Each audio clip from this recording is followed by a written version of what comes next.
film, just films in general, I guess. Yeah. I really love films. And lastly, I have a thing for really stupid puns and noodles. And that's it.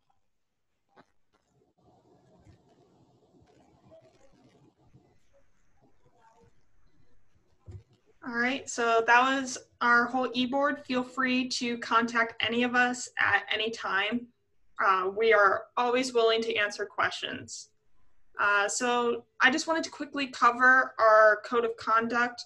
So we're basically adopting FreeBSD's code of conduct. We just generally strive to uphold a very welcoming and supportive community. So we just wanted to make that clear to everyone and have everyone kind of agree to the same guidelines. Basically, it boils down to treating others with respect. It's not complex. You're not signing anything away. It's very basic. It's just treat others with dignity and respect. Don't harass others. Be friendly and welcoming. Try and understand other people's opinions and respect them for differences in opinion. If you're having conversations, be very mindful of what you say. Don't attack someone for having a different opinion. We always want to have constructive conversations. We don't want to tear anyone down because we're all learning together. It's a collaborative experience to learn cybersecurity. It's not a one-person thing. We learn from each other. So we wanted to kind of outline these kind of very basic guidelines to ensure that everyone's on the same page and we all embody those ideals. And then while you're learning and exploring with our club, you may be taking some of these classes, or you may be trying to figure out your schedule for upcoming semesters. So we wanted to just point out the cybersecurity curriculum we have at UF. This is actually not all of the classes that are offered for cybersecurity. Every now and then there will be an additional class that's not on this list that's offered, but this is a pretty good guide of what we have at the University of Florida. We have several different classes in the CISE department and several in the electrical and computer engineering department. And if you're a computer science major, you'll probably want to stick with the CISE department courses, but you may be able to get permission from an advisor to take an ECE one. If you're an electrical or computer engineer, you may be able to get permission to take one outside of the ECE department, like say take one from the CISE department. Specifically, I want to point out Dr. Wilson's classes, pen testing and ethical hacking, and then malware reverse engineering. So Dr. Wilson is the faculty advisor of this club. He's a phenomenal professor, and for those of you who joined from the pen testing class, you can attest to how much he cares about your personal growth and how well you do and learn the material. He's very invested in his students. So I wanted to point out those particular classes because they're going to be a valuable experience and they will translate to industry. Also, I wanted to announce our new mentorship program. So this is entirely new this year. Basically, we're pairing mentors and mentees. So mentors will be experienced members of the club, and then mentees will be people who are new to the club or don't feel like they know as much as they want to and want to get some guidance from another member and learn in either a professional development capacity or a technical capacity. So it's both for learning and to help with the social atmosphere of the club. So it'll be helping with that transition. We may also open up mentors to also include alumni, depending on how many experienced members want to be mentors. Ideally, we want to keep it to experienced members of the club because they'll know what events are going on and can more easily participate. But we also do want to draw upon the strengths of our alumni community and leverage their experience, their talent, and their knowledge. So that's something we're considering. Potential mentorship events could include a mentor-mentee capture the flag competition. So mentors and mentees will work together on a team to solve capture the flag challenges.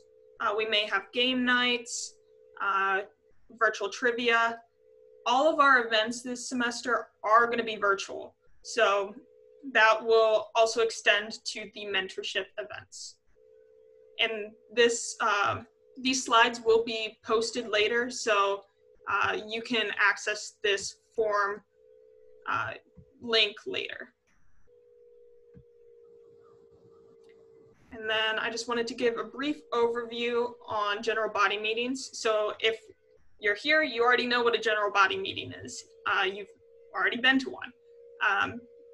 This is a little bit atypical since this is our first general body meeting of a semester. It's more of an introduction, but the format of our normal general body meetings, it's usually a lecture in the first half and then a hands-on portion in the second half. So someone in the club will present on something they are very familiar with or some sort of research they've done, and they will give small demos, they will explain the concepts, and then they will have everyone work on some sort of exercise relating to that topic. So some of our past talks have included things like just an intro to reverse engineering, command and control with Spotify, Ethereum smart contracts, game hacking, pen testing with a Rick and Morty virtual machine. So we span kind of the whole spectrum of cybersecurity, and our general body meeting topics reflect that. If there's anything you are particularly interested in and would like to see in a general body meeting, please reach out to us and let us know that, because we really want to create material that's useful to you, and we want our general body meetings to reflect your interests. So just communicate with us. And likewise, if there's some topic that you feel like you know very, very well and would be useful to the club, also reach out to us and we'll see about having you potentially present to the club. Now we're gonna talk more about our competitions. So I'm gonna turn it over to Owen, and he's gonna give a little bit more background on our Capture the Flag competitions. Okay, so a lot of the competitions that we take place in are called Capture the Flag competitions. And basically the goal of them is to exploit certain programs or websites or cryptographic schemes or things like that in order to get a flag. Sometimes it's something you download that has a flag in it. Sometimes it's on a remote server that you have to connect into. And like I said, the categories usually like cryptography, pwning, web, forensics, or like reverse engineering. And we have a lot of people that work on all of these and a lot of skill within our club for those. I think they're pretty good for anybody to do them, but if there's any like preparation that you'd want to do, Pico CTF is a good competition hosted by Carnegie Mellon, and it's relatively easy compared to some of them. So there's good challenges you can find and work on and basically ease into it and learn what sort of stuff interests you through that. And then Over the Wire also has a lot of great challenges, and I'm partial to Pwnable TW as well, has a lot of good challenges. It's maybe a step or two harder than the Over the Wire though, but those are good ways that you can practice and learn these things without doing the actual competitions necessarily. Why compete? A big part is the money. I mean, it's not the biggest part actually, but there is money involved a lot of times. This summer, we won $500 for coming in first place in Red Phone CTF. Then we won another $100 for coming in first place in NahamCon CTF. I've been in teams that have came in first for a few other CTFs that have gotten a couple of $1,000s. So there's always a lot of incentive there. But I think the biggest thing is like the glory part of it. There's just something great about learning these skills and applying them and having this like tangible evidence that you have made progress and learn new things, and not just learn it for yourself, but also shown to other people around the whole world that you're very skilled at what you do. So that's a very massive part. CTF Time is a great website that basically just like aggregates all of the competitions onto one thing, and basically it'll like list out which ones are coming up, which ones already passed, how you could sign up for them, things like that. Last weekend that just passed, I guess this weekend, I don't know how you word it, but the one that just passed was Seesaw Quals, and we came in 10th place overall and 7th place within our region, which is incredible given that last year we came in 10th in our region, I think maybe 24th overall, and that last year was the best we'd ever done since probably like 2010 or something. So this just shows that we're like learning and getting better as a team and growing. So I think it's a great thing to take part in, and I'd recommend that anyone who wants to do it reach out to me on Discord or I guess Slack or however you want to. Did I miss anything? I think you covered everything. To put it into perspective, can you give like a rough estimate of how many teams were competing in Seesaw so people can realize like how good your placement was? I want to say a couple thousand, maybe 4,000 or so this time. So coming in like 10th overall in 4,000 teams from every country. A lot of the teams were professionals in the industry too. A lot of them were like actual companies taking part. It's not an easy feat, and it was really great that we were able to do that. And I think we could get that ball rolling and make that a normal thing this year. I think that'd be really good. Right now we're 69th in the whole world for CTF teams. That's pretty good. And like James said in the chat, companies do like seeing CTF experience. I know I personally had an interview where they asked me what my favorite Capture the Flag challenge solve was. So they aren't just for fun. They actually are used by some companies to assess your skill. And also a lot of companies host the competitions. So sometimes doing well in that is a good way for them to get your email address and know what you do. That's how I personally got my first internship. So I know that's a thing. All right, perfect. Now I'm gonna move over to red team and pen testing competitions. So I'm gonna turn it over to John Woodman to give more background on that. All right, so the plan for meeting is going to be Tuesday at 6:30. But so I guess a general overview of what we're going to be doing, or sort of what our goal is. So far we've competed in one competition per year that takes place in the fall. It's called the Collegiate Penetration Testing Competition. It's basically where you're given an environment, usually a very standard company network environment, and your goal is to basically hack into it and find any and all vulnerabilities inside the network. Then you write up a report for it, and the report is what's scored by the judges. And then basically whichever team has the best score wins the competition, or it's ranked by the score. So last year was our first year competing, and we actually got second place, which we were pleasantly surprised with. We didn't think we'd do that well. We actually did pretty good. So our plan is doing even better this year. There's no tentative date set for the competition yet, but it's looking like it's going to be in like mid-October area. So if you're definitely interested in learning more about penetration testing and red teaming, I would definitely come to the meetings on Tuesdays. Even if you're a complete beginner, or you know like way more than me, like go to the meetings so you can like get better at it, and then also be able to help out in the competitions, because they also have a lot of recruiters, because these kind of competitions are sponsored. Last year it was sponsored by IBM, and they had a bunch of recruiters there. So definitely good for either like having on your resume and also just for getting jobs in general. So for how to prepare, The two main things we're going to be using this semester is Hack the Box and Try Hack Me.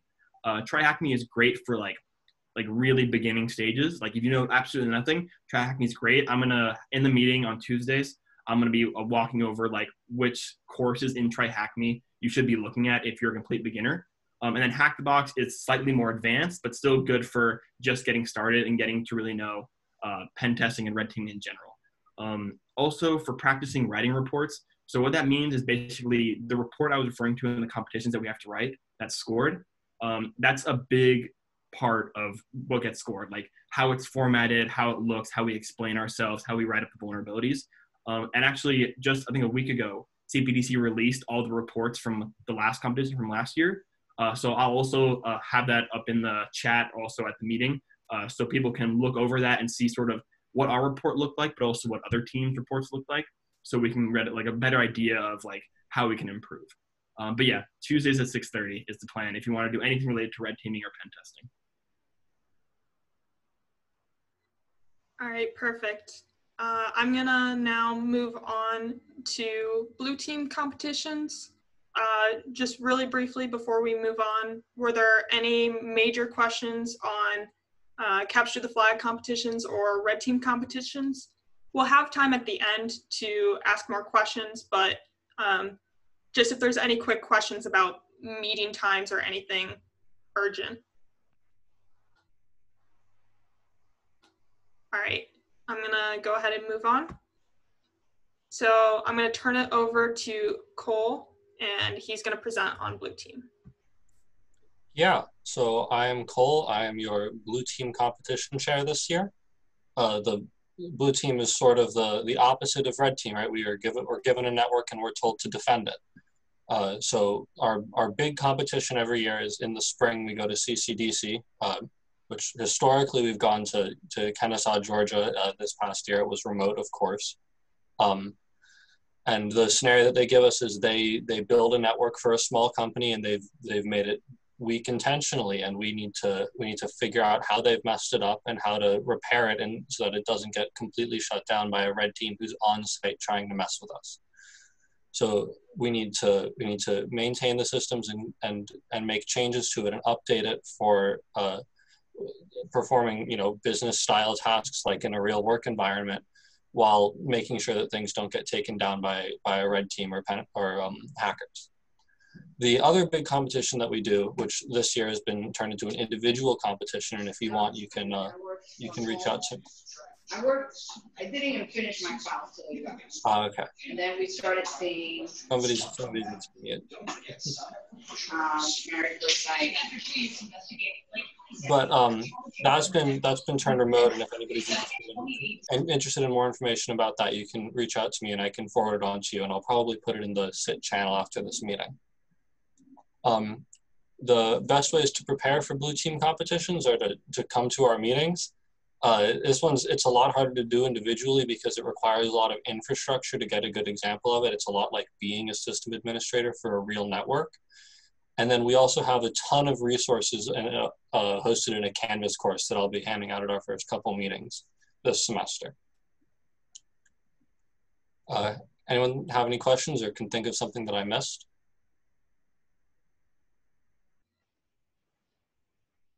I think you covered everything. If there's no other questions, I'll move on. All right, I don't see any in the chat. And like I said, we'll have time after to ask more questions. So I just wanted to give a brief overview of some other competitions we're involved in.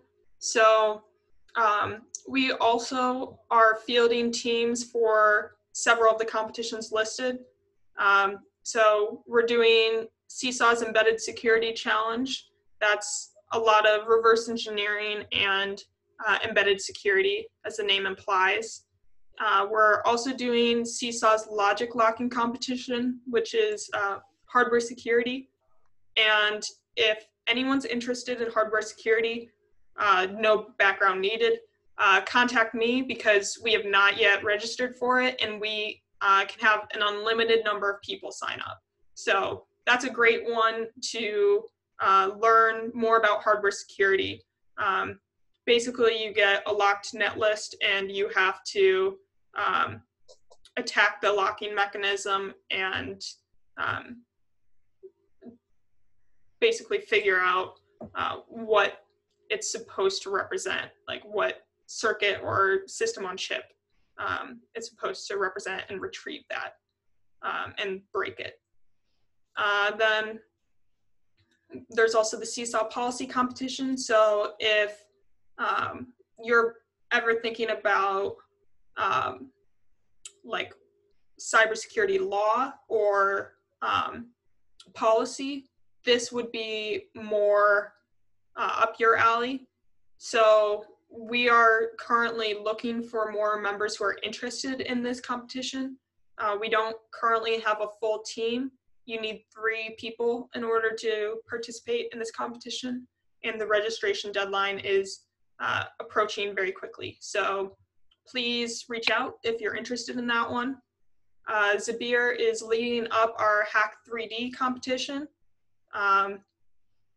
That one is really cool because it's kind of a combination of mechanical engineering and cybersecurity. So he can give you more information about that, but it involves some aspects of 3D printing and reverse engineering. And then the last one is Seesaw's Hack ML competition, which is adversarial machine learning. So basically, you're given some flawed machine learning models that can be attacked, and you either help secure those models by fixing vulnerabilities in those models, or you attack them by providing inputs that will skew the model when it is being trained. So you provide some test data that is flawed, some training data that is flawed. So that way when it gets to the test data, it is completely skewed. So those are some of the other competitions we do. So like I said before, we kind of run the gamut of cybersecurity.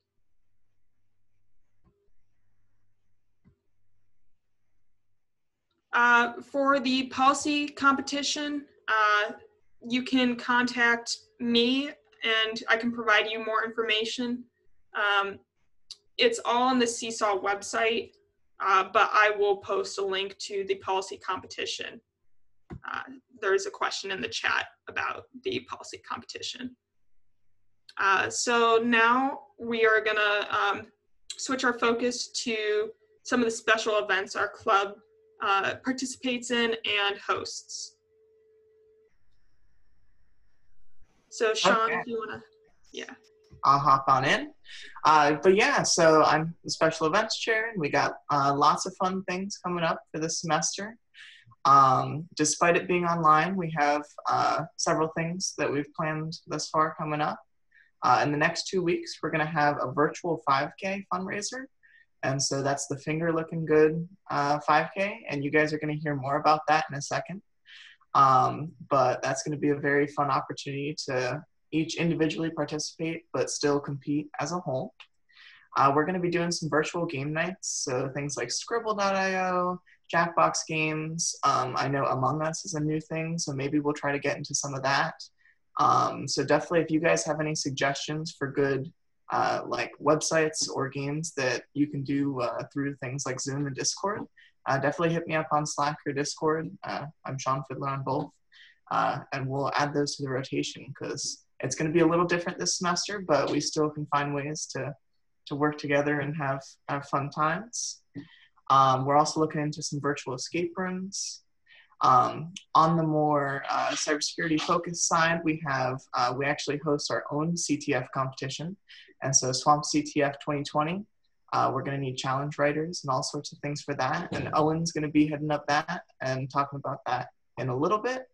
And then the last thing kind of in my domain is the conferences. So the cybersecurity conferences are a great way to see industry people that are involved in cybersecurity, and you get to see a bunch of talks where they talk about kind of how they're mitigating certain threats in the industry and things like that. And so we already have Orlando B-Sides. 2020 is coming up in November, and so that's going to be hosted through Discord.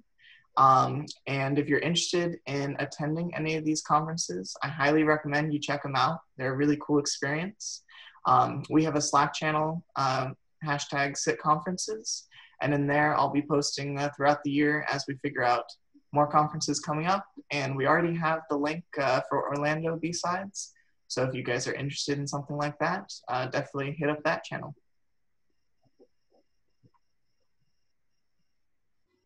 Great, thanks, Sean.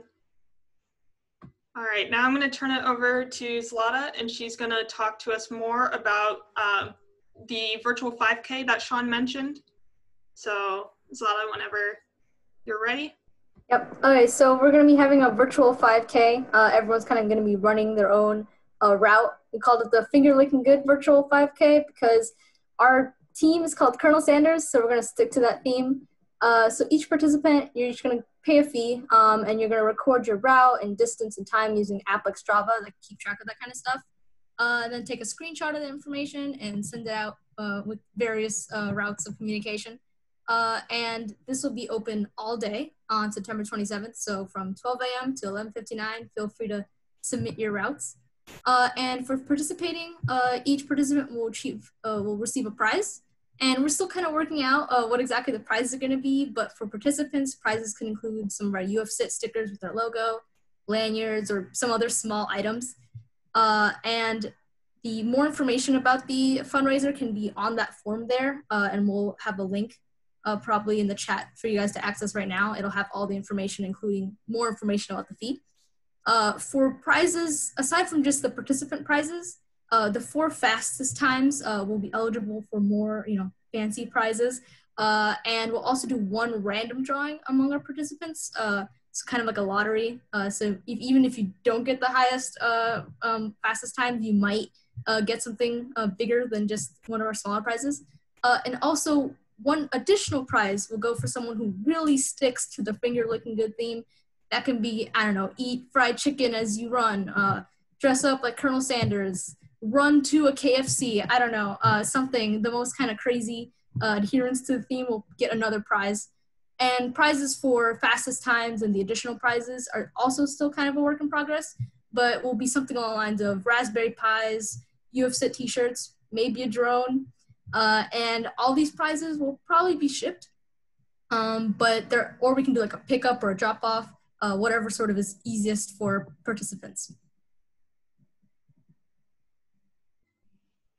Perfect, thanks, Lada. Does anyone have any questions on this? I know the format's kind of new, so I assume there's probably going to be questions closer to the date. Remember, that's September 27th, so that's coming up very quickly. If you check out that form, it'll give you more information on how to sign up and the entry fee, as well as like what some of the prizes are and stuff like that.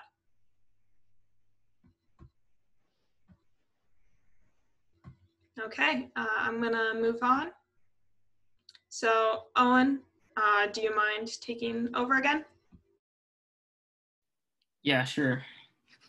Okay, so when I was talking about how companies host their own CTFs, a lot of times schools do as well. A lot of great CTF teams and great universities, and we're one of those. And we've had 2 Swamp CTFs before. One of them was 2 years ago, and one of them was 1 year ago. And they're usually in spring, but this spring was really weird because of the virus starting and a lot of stuff happening with people moving online or just moving in general. It became very disorganized very quickly. And also a lot of people graduated or basically were ready to graduate earlier, a couple months earlier than usual. So it kind of got pushed back. But now we have a lot of new people here and a lot of people who could really learn a lot about security by taking part in this. So we definitely need people to help write challenges for Swamp CTFs, whether it's writing a vulnerable website or compiling some program for somebody to reverse engineer, or if anybody here knows math or cryptography, that would also be really incredible to do. But basically we have a couple of people who are more advanced, and they can help give ideas for good challenges and help people write challenges and form the way they think it would go best. And it'd be a great learning experience and a great way to work with other people on the team in creating these challenges. So we're going to hold SWAM CTF meetings for the administrators and people who are interested in writing challenges after the GBMs on Thursdays. We'll probably maybe just piggyback the Zoom or go to Discord or something. We'll find out. But that's going to be starting today after this meeting. So if anybody's like interested in learning about how to write challenges or what sort of things we might need for that, it would be really great if you could stick around after Zoom. And there's all the people who helped write challenges 2 years ago chilling in the CSE. It was a lot of fun. All right, great. Okay, I'm going to move on to professional development. So we have a lot of different professional development opportunities in the club. So we host our own security career fair, and Blas is going to give us a deeper dive on that after the slide. We also do resume reviews. So that picture below is from a resume review we did with Raymond James. We also are starting a new program. We're starting a mentorship program with Verizon. And this is going to be both a professional development and technical development mentorship program. So there's 2 tracks. The professional development track is pretty self-explanatory.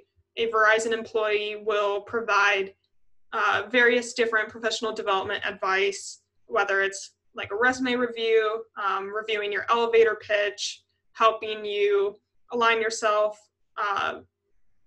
for a specific field.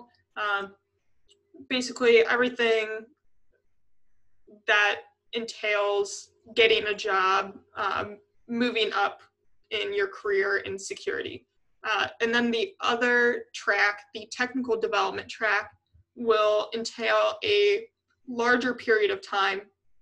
It'll be a little bit less than a semester, but it'll be a joint project between a couple UFSIT students and a Verizon employee, and you will decide on the project together, and it'll be some security project. It could be something like developing a practice environment for our CCDC team, or it could be writing an emulator for a weird architecture. It could be anything that you think would be valuable to the security community or to our club, anything you're personally interested in. So that is an up and coming program. It's just starting. We currently are not having signups because we're still communicating with Verizon, but we wanted to make you aware of that as a up and coming opportunity. And we also have a lot of guest lecturers who come and speak to the club. That's a big facet of our club, is getting representatives from industry. So in the past, we've had people from IBM, Walmart Incident Response, Raytheon, Synopsys, the NSA, DHS, Vector 35, and Guardians, and several other companies. I know I forgot a few when I was making this slide, but we've definitely had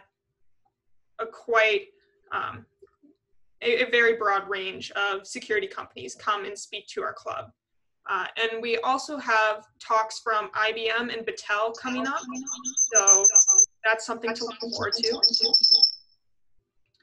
I'm now going to turn it over to Blas to give us some more information on our virtual security career fair.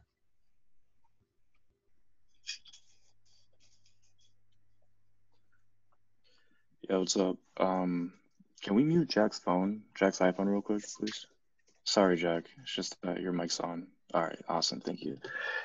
So, so yeah, the virtual security career fair. So long story short, that's the form to register. Let me put it in the chat.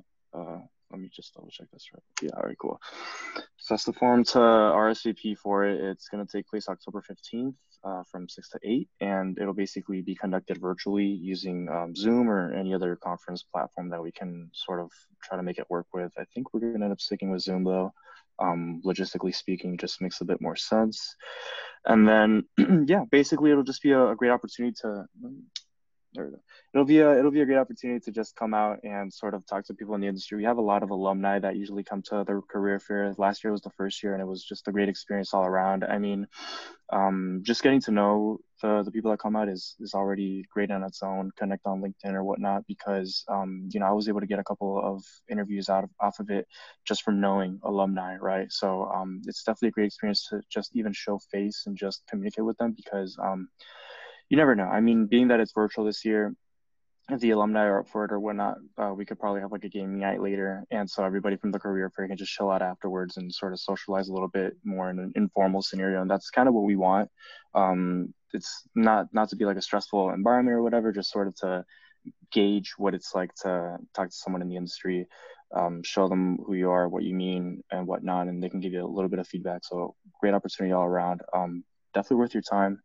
And yeah, I mean, Claire, unless if you have anything else to add on, that's pretty much it, I think. I think you pretty much covered it. Just one quick clarification. Everyone who's coming to recruit is coming to recruit for security. So they have cybersecurity roles. It's not just companies who are looking to hire software engineers or data scientists. They specifically have security roles that they're looking to fill. So that's much different than the experience you would get going to a CISC career fair. This is tailored for cybersecurity.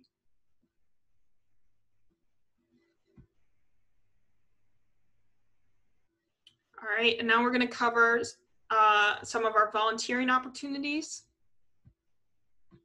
Jack, if you don't mind taking the floor. Can you guys hear me? Yes, we can hear you. Cool. Sorry about that.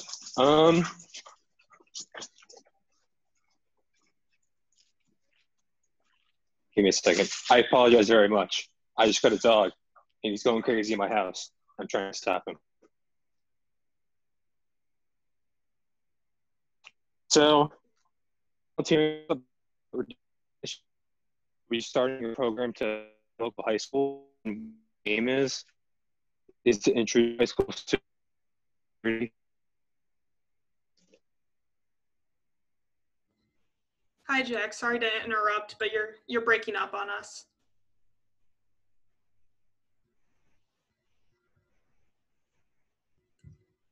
All right, I'm gonna cover Jack's section while he tries to rein in his dog. But Jack is heading up our volunteering program, and basically we're working with local high schools to introduce students to cybersecurity. So we're preparing presentations and doing hands-on activities in various disciplines of cybersecurity, and basically just teaching them from the ground up. So this is a really good way to introduce them to a field that they normally wouldn't get exposure to until college, if they even got exposure to it in college, because it's not a common field. So this introduces it to them early, and then also plants the seed in their mind, hey, maybe I should consider University of Florida. So more updates will be coming out, and if you have any interest in this program, please contact Jack and he'll give you more information and tell you how to get involved. So now we're going to talk about some of the resources we have on our website. Jocelyn, do you want to take the floor? Sure. Okay. I recently revamped the club website for the security team.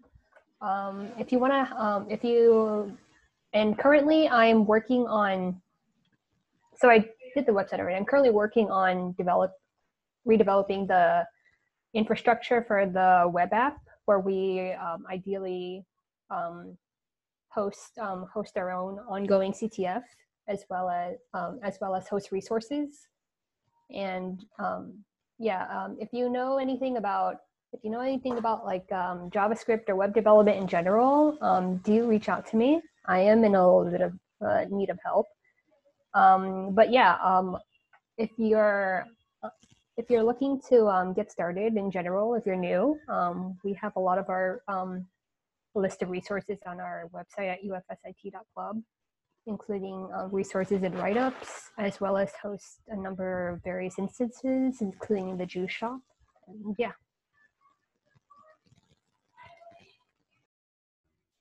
All right, great. Thanks for giving that overview. And also I wanted to give a quick shout out to Scott and Jack. They also have been working hard on the website along with Jocelyn. So those three are a powerhouse team. So you guys have done a great job on the website and it looks really good. So thank you for all your work on that. Then just wanted to give some quick general words of advice to those who are new to the club. The thing that will help you the most is just getting familiar with the command line and with the Linux environment. So Linux is kind of the de facto OS for security, just because of the ease of scripting in that environment. I think over the wires, their Bandit war game is probably the easiest and most approachable way to learn Linux commands and get familiar with the command line. So I highly recommend you to do that if you aren't currently familiar with Linux.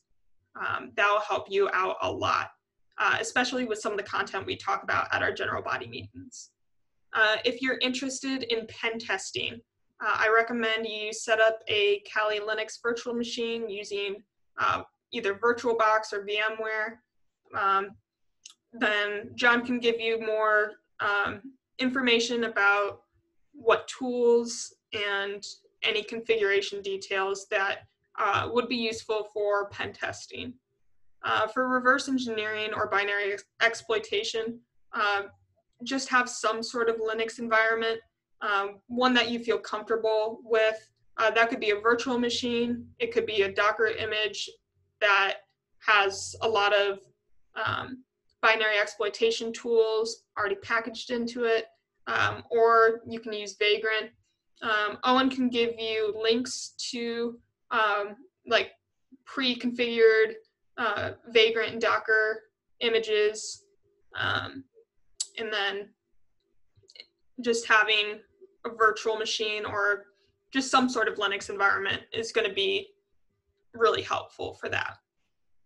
Then if you have any questions, if you're overwhelmed, like, don't let it get to your head, I would say. Like, don't get discouraged. We all have gotten frustrated and stuck before. We've all been confused. This is a very information-dense field, so you're going to get bombarded with information left and right. And we know that. We can sympathize because we've all been there. So please ask questions if you're not following 100%. Don't be afraid to ask those questions. We will not judge you because we are all in the same boat. We're all learning together. It's a collaborative learning experience.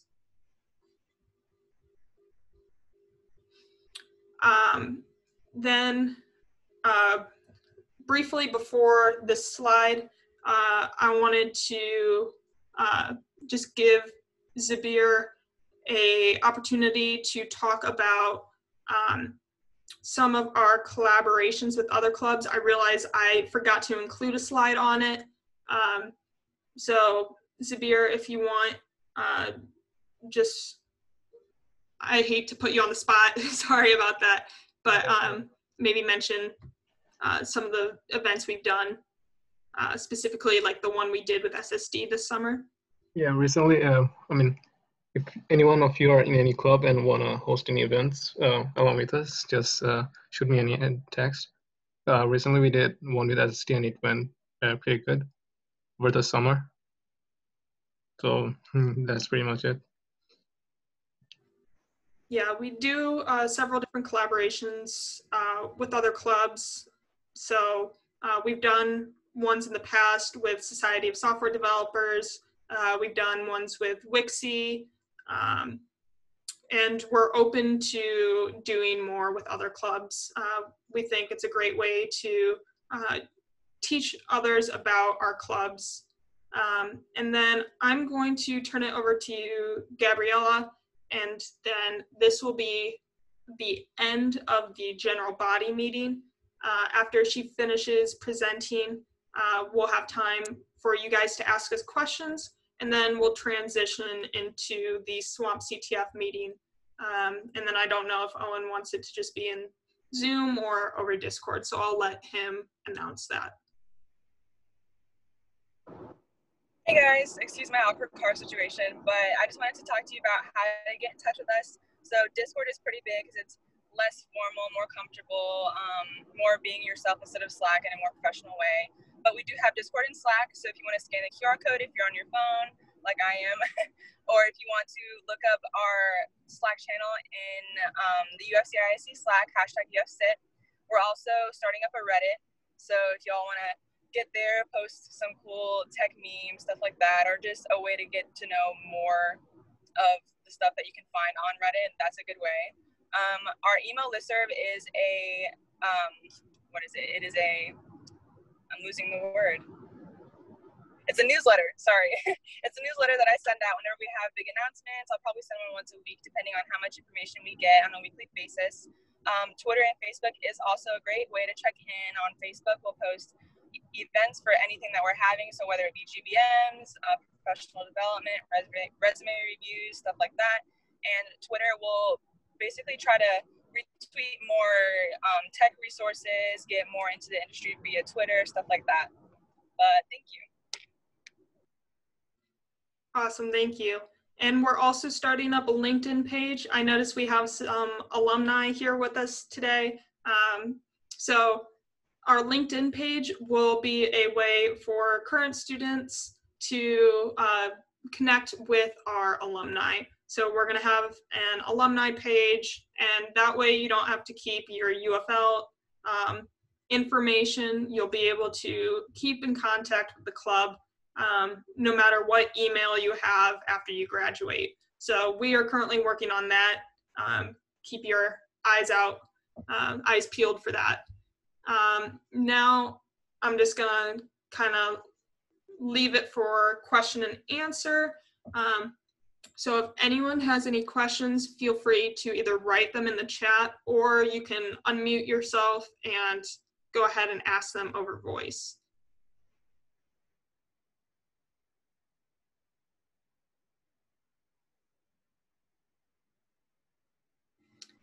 Katie, no, there's nothing you need to do to officially join the club. Just by showing up to our general body meetings, you're a member. In order to vote in our elections, however, you do need to be what's considered an active member. And that means you need to show up to either 4 general body meetings or be a member of a competition team. So that's the only official requirement, and that's if you want to vote at the end of the year in elections. In terms of ICS and SCADA systems, we do a little bit. We've done, I don't think we've given any lectures on it, but we have some members who have done ICS security. Like I personally have done a little bit where we're looking at various ICS devices and then reverse engineering their firmware. But if that's a big area of interest, we could look into giving a lecture on it.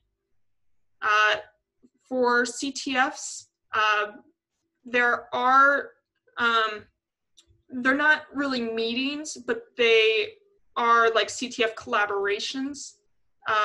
Those are usually on the weekends.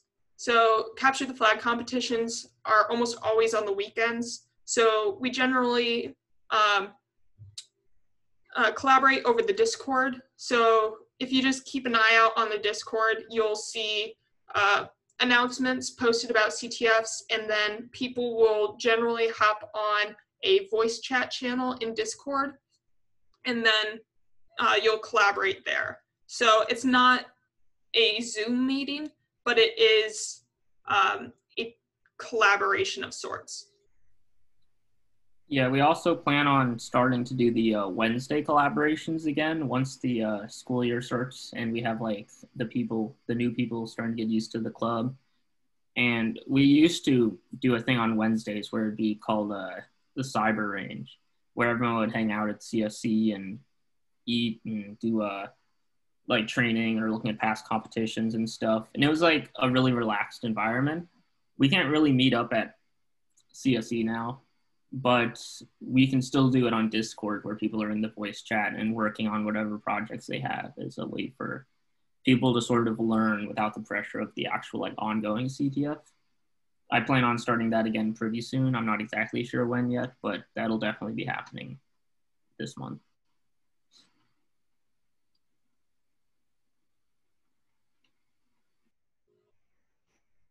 Thanks for the questions. We really appreciate them. Keep them coming. Also, if you have any particular areas of interest that you would like to see us give a lecture on, just go ahead and write them in the chat. Ben, I see you raised your hand. You can go ahead and ask. Hey, how's it going? I'm just, I didn't catch the past like 2 minutes, so I don't know if this question has been asked, but when is the next like big CTF that you guys are like competing in? We have one this weekend that's not really a massive one, but it's definitely going to be something that we could do well in. It's Australian, so I don't think we're prize eligible unless we're like an Australian university, but it'd still be good to do that over the weekend and do well in it. It starts tomorrow morning early, like 5 a.m. or something. So throughout Friday and Saturday, I'll be working on it, and we'll have a group of people, and that'd be a good one. So I think that'd be a great one to jump into. Yeah, more information will be posted on the Discord, so I highly recommend you joining the Discord. That's pretty much where we do all of our CTF collaboration. Thanks so much, guys.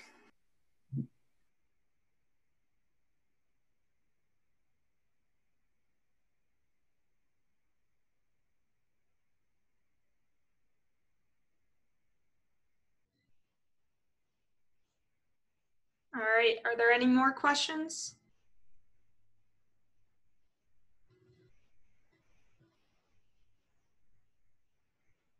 If not, I'll let Owen take over, and we can probably just convert this Zoom meeting into the Swamp CTF meeting. So if you're interested in potentially doing challenge development or infrastructure development for Swamp CTF, feel free to stay behind. Owen, do you want to stick in the Zoom, or do you want to move over to Discord? I think you might as well stick in the Zoom as long as you already have the Zoom going right now. I don't know how you like transfer host or anything like that. Oh, I can make you co-host very easily. Oh, okay. I don't do Zoom much. I don't know. Give me a moment. It's gonna be super short, basically just TLDR of where we're at now and sort of how people can reach out to me and get ideas rolling and stuff like that. Okay, you are now co-host. Cool. So you should be able to screen share. Benjamin has his hand up. I don't know if that was from before or if that's like a new hand up. I think it was from before, but I don't want to forcibly lower his hand. If there are any other Oh, questions. sorry. Cool. I don't know how Zoom works. I'm sorry. I'm a boomer. Okay, so I'll give like a minute or two for people to like leave if they want to leave or stay if they want to stay, and then we'll just hop into it. And I'll probably be done by like 7. Okay, and then do you want this recorded or do you want this out of our GBM recording? It can be out of the GBM recording. It's just gonna be informal. I want it to just be more of like talking about what